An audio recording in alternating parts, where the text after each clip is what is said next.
নমস্কার সবাইকে। NEET insider with SG চ্যানেলে সবাইকে স্বাগত। আজকে আমরা পড়ব খুব ইম্পর্টেন্ট একটা টপিক, স্ট্রাকচারাল অর্গানাইজেশন ইন অ্যানিমালসের। সে টপিকটা হলো ফ্রগ। দেখো, the most commonly found species of frog in India is Rana tigrina. দেখো, ইন্ডিয়াতে সব থেকে কমন যে ফ্রগের টাইপটা আমরা পাই, যে স্পিসিসটা, সেটা হচ্ছে রানা টিগ্রিনা। দেখো, আমি এখানে একটা ছোট্ট করে ফ্রগের ডায়াগ্রাম এঁকে দিয়েছি। এখানে দেখো, এটা হচ্ছে ফ্রগের আই, এটা হচ্ছে টিম্পানাম, এটাকে বলা হয় ফোর লিম্ব, এটাতে 4 ডিজিট থাকে, এটাকে 4 লিম্ব বলে। এটা হলো হাইন্ড লিম্ব, এটাতে 5 ডিজিট থাকে।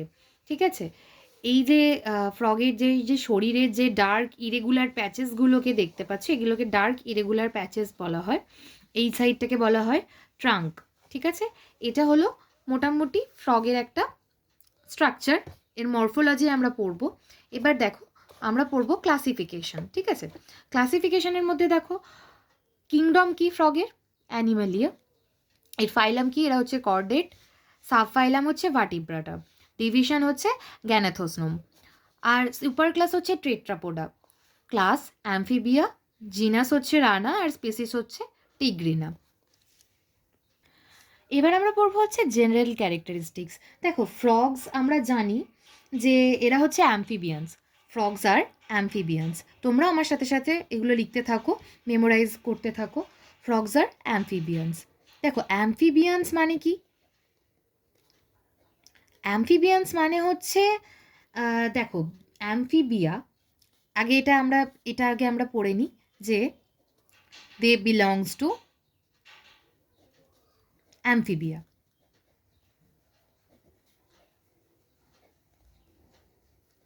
এবার দেখো, এই অ্যামফি, এই কথাটার অর্থ হচ্ছে ডুয়াল বা দুই। আর এই বিয়া, অ্যামফিবিয়া, বিয়া কথাটার অর্থ হচ্ছে বায়োস। বায়োস অর্থাৎ হচ্ছে লাইফ। ঠিক আছে, বায়োস কথাটির মানে হচ্ছে লাইফ। তো এই ফ্রগস অ্যামফিবিয়া কেন? এরা অ্যামফিবিয়ান্স এই কারণে, কারণ এরা ডুয়াল লাইফ লিড করে। একটা হচ্ছে ডুয়াল লাইফ কি কি? একটা হচ্ছে ফ্রেশ ওয়াটার। আমরা ফ্রগসদের দু জায়গায় দেখতে পাই, ফ্রেশ ওয়াটারেও দেখতে পাই, আবার টেরেস্ট্রিয়াল, আমরা কিন্তু ল্যান্ডেও এদেরকে দেখতে পাই। তো এরা হচ্ছে ডুয়াল লাইফ। ঠিক আছে, ফ্রেশ ওয়াটার এবং হচ্ছে টেরেস্ট্রিয়াল। এবার এরা হচ্ছে পয়কিলোথার্মালস। এগুলো এখানে তোমরা লেখো, এটা ফ্রগস আর পয়কিলো থার্মাল। এই পয়কিলোথার্মাল মানে কি জানো? এরা হচ্ছে কোল্ড ব্লাডেড হয়। ঠিক আছে, এরা cold blooded animals. They are cold blooded animals. দেখো, কোল্ড ব্লাডেড বলতে বোঝা যাচ্ছে they do not have a constant body temperature. এখানে তোমরা লিখে নাও সাইডে, দে মানে frogs, they do not have constant body temperature. ঠিক আছে, কনস্ট্যান্ট বডি টেম্পারেচার মানে এদের কোনো স্থির, আমাদের হিউম্যান বডিতে একটা নির্দিষ্ট টেম্পারেচার ফিক্স থাকে, সেটা তোমরা জানো। বাট ফ্রগসদের কোনো কনস্ট্যান্ট বডি টেম্পারেচার নেই। They do not have constant body temperature. দেখো, কেন কি?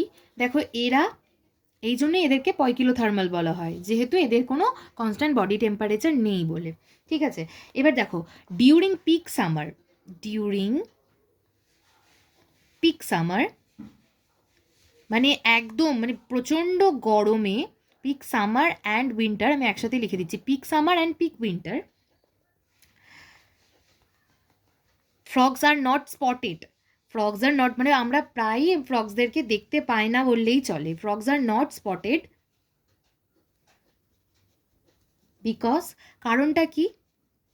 Because they make deep burrows to live as they go into for sleep. Because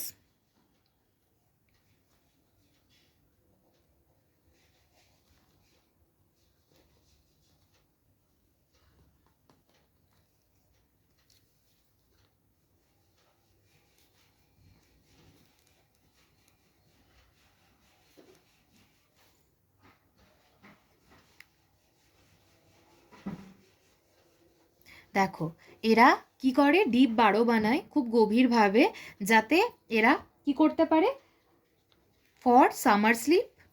দেখো এখানে এই দুটো জিনিস খুব ইম্পর্টেন্ট, সামার স্লিপ, এস্টিভেশন, আর একটা হচ্ছে উইন্টার স্লিপ, হাইবারনেশন। এটা হচ্ছে হাইবারনেশন। দেখো এইগুলো, এই দুটো ইম্পর্টেন্ট ভীষণ। সামার স্লিপকে এস্টিভেশন বলে আর উইন্টার স্লিপকে হাইবারনেশন বলে। তাহলে কি কি পড়ালাম বলো এতক্ষণ অবধি? Frogs are belong to amphibia because they have dual life. Dual means fresh water and terrestrial. They are poikilothermal animals because they are cold-blooded. They do not have a constant body temperature. During peak summer and peak winter, frog make deep burrows to live as they go into summer sleep, estivation, and winter sleep, hibernation. আরেকটা খুব important topic, সেটা হচ্ছে when on grass, মানে যখন এরা ঘাসে থাকে, when on grass or on land, এরা নিজেদের বডি কালারকে চেঞ্জ করতে পারে। They can change their body colour, they can change their body colour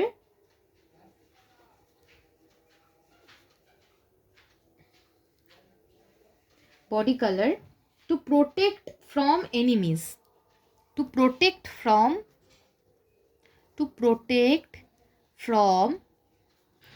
enemies.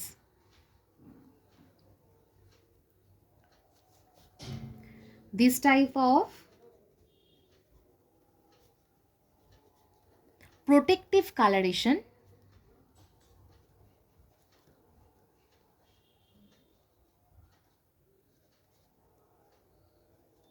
is called as mimicry. দেখো এই যে কালারটা যে চেঞ্জ করে, ঠিক আছে, নিজেদের বডি কালারটাকে যে চেঞ্জ করে যখন এরা গ্রাসে থাকে, মানে ঘাসে বা ল্যান্ডে থাকে, তখন এরা অ্যাকর্ডিংলি নিজেদের বডি কালারটাকে চেঞ্জ করতে পারে। এই যে কালারে, এই যে প্রোটেক্টিভ কালারেশনটা, এটাকেই মিমিক্রি বলা হয়। এই যে জিনিসটা, যে কালারটা চেঞ্জ করছে, ঠিক আছে, এই কালার চেঞ্জ করাটাকে না অ্যাকচুয়ালি ক্যামুফ্লেজ বলা হয়, কল্ড অ্যাজ ক্যামুফ্লেজ। ঠিক আছে, এই পয়েন্টটাও তোমরা এর মধ্যে ইনক্লুড করে নিতে পারো। তো আজকে আমরা ক্লাসিফিকেশানটুকু পড়লাম। নেক্সট দিন আমরা এই জেনারেল ক্যারেক্টারিস্টিক্স যেটা সম্পর্কে সেটা পড়লাম। তো নেক্সট দিন মরফোলজিটা কমপ্লিট করব ফ্রগের। তো ভিডিওটা ভালো লাগলে অবশ্যই একটা লাইক করে দিও আর সাবস্ক্রাইব করে চ্যানেলটির পাশে থেকো। Thank you.